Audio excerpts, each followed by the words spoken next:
Dans 1 Corinthiens 2,16, Paul cite Ésaïe 40,13 et fait ensuite une déclaration concernant tous les croyants. Nous avons la pensée de Christ. Avoir la pensée de Christ signifie partager le plan, le but et la perspective de Christ. Et c'est quelque chose que tous les croyants possèdent. Avoir l'esprit de Christ signifie que nous comprenons le plan de Dieu dans le monde. Apporter la gloire à lui-même, restaurer la création dans sa splendeur originelle et assurer le salut aux pécheurs.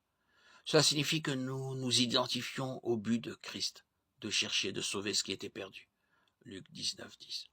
Cela signifie que nous partageons la perspective de Jésus sur l'humilité et l'obéissance. Philippiens 2,5,8.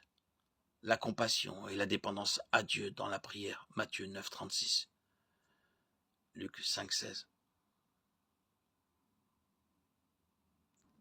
Dans les versets qui précèdent 1 Corinthiens 2,16, nous notons certaines vérités concernant l'Esprit de Christ.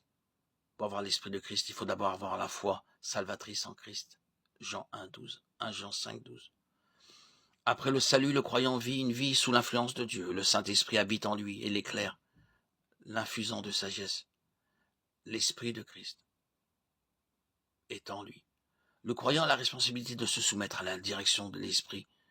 Éphésiens 4,30. Et de permettre à l'Esprit de transformer et de renouveler son esprit. Romains 12, 1, 2. Je vous exhorte donc, frères, par les compassions de Dieu, à offrir vos corps comme un sacrifice vivant, saint, agréable à Dieu.